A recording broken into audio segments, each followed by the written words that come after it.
actually sitting there and like looking up the ingredients. I'm like, no, don't do that. That's too much work. Hello everyone, Kayla here, and this is What the Kink, a natural hair channel.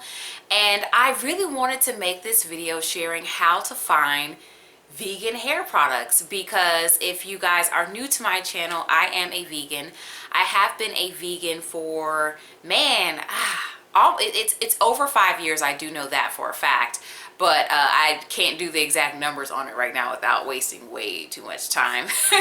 But it has been over 5 years, and at first, when I first went vegan, I definitely focused on my food because that is a big portion of it.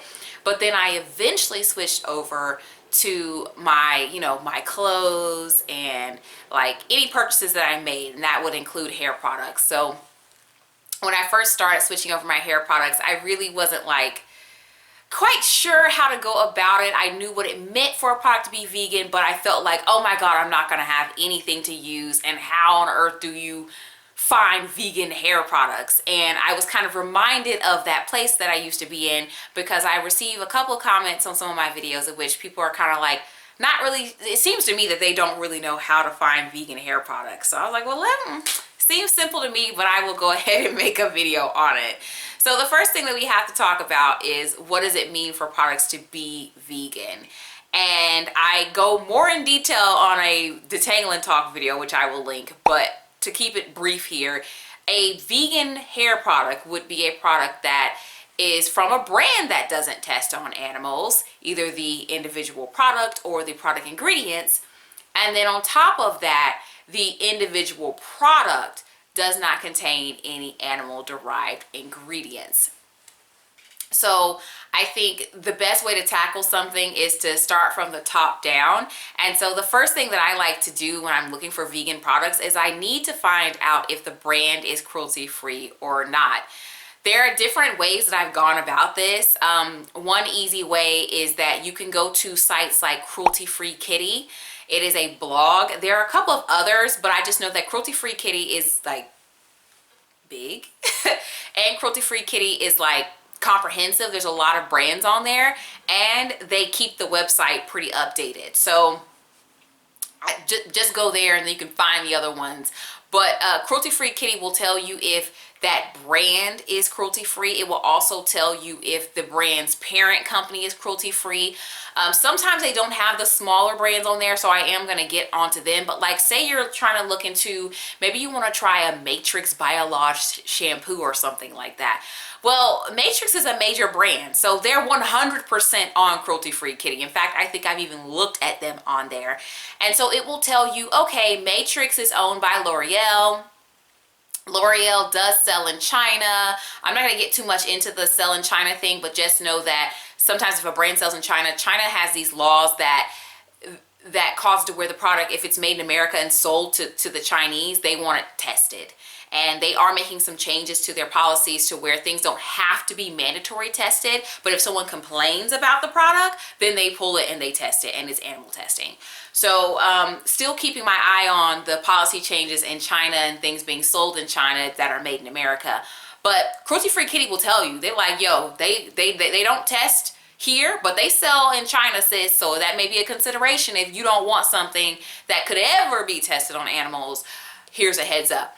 And I don't know if it's Cruelty Free Kitty, but I've even seen online these lists where they will take a brand that where the parent brand is not necessarily cruelty free, and they will list all the brands underneath them, and if that individual brand is sold in China, or if that individual brand is cruelty free and not sold in China. So there have been times where I have found a parent company that isn't cruelty free, but the sub brand underneath them is.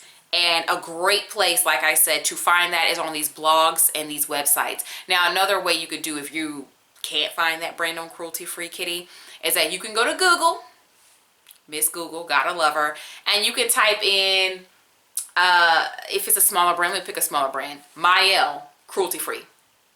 I don't know why I picked them, because I do not support that brand, but you could type them in, and then the results you get may be on one of those blogs that does have their brand listed. or you may get a result where the actual brand is making a statement. Now, I will tell you that I do take the brand statements with a little grain of salt about cruelty freeness, because there's been times where it's been found that there's maybe something that they don't disclose, or something that they've been allowing with their ingredients or their suppliers or whatever, to where that brand is not cruelty free like they're saying they are. I don't think it's them trying to be intentionally deceptive.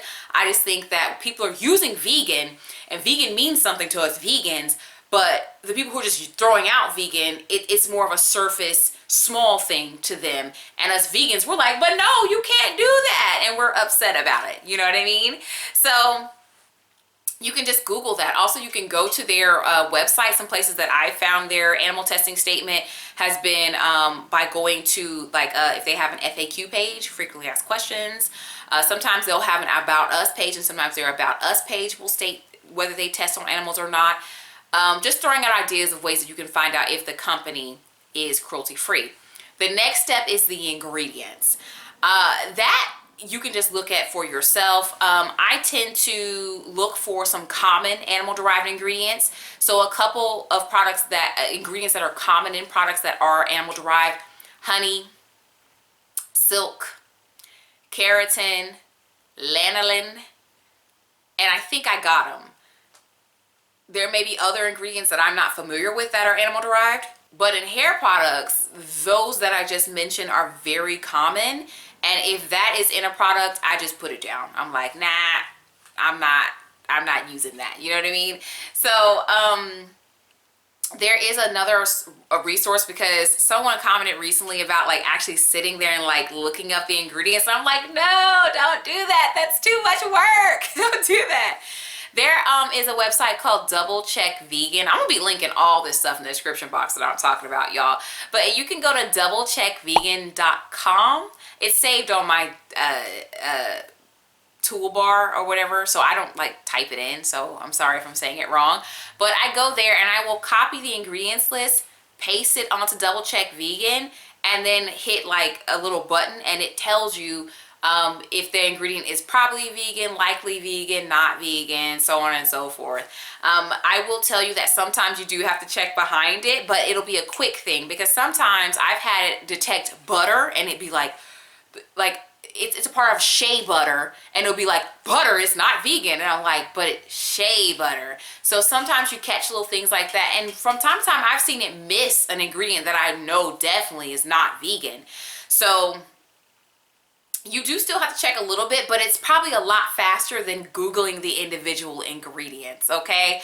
And as far as my personal level of what I will accept, I only pay attention if it says definitely not vegan, or if it lists probably not vegan, meaning like this thing sometimes can be from a vegan source but usually isn't. That's how I interpret probably not vegan. But if it says likely vegan or something like that, I don't really care too much about that. It's just those definitely not vegans that I'm definitely like, whoa, whoa, and probably not vegan. Sometimes I'll investigate that one a little bit more to help me decide like if I want to use that product or not. And then if you're in a store, because I am very much speaking to like people who are online looking for products, because that's mainly where I shop. I shop online a whole lot. Or I will look at the product online before I go into the store to check it out. But if you're in the store, I had two apps on my phone. There was an app called Is It Vegan, I think is the name of the app. And it works on scanning barcodes. And then if the product is not present in their database, they have you like take a picture of the ingredients list and upload it to the system. And then there was something, it had like a monkey as a mascot, but I can't think of what that one is called, and I'm probably never going to come up with it randomly out of my head. But just know that there are apps that you can go to your phone's app store that they have and look up vegan, and there will be ingredient checkers that you can download, and then the like barcode scanning type apps that you can download to help you know if a product is vegan or not. If you are interested in the very rare, very small vegan content from my channel, I'm gonna link that video where I was talking about vegan labeling on products and what it means for something to be vegan, for sure. And then I'm gonna link a video down here in which I'm talking about why I became vegan, because whenever these topics come up, people want to know, why are you vegan, sis? So there's where you will find your answer. Subscribe. I post videos every week, and I will talk to you in the next one.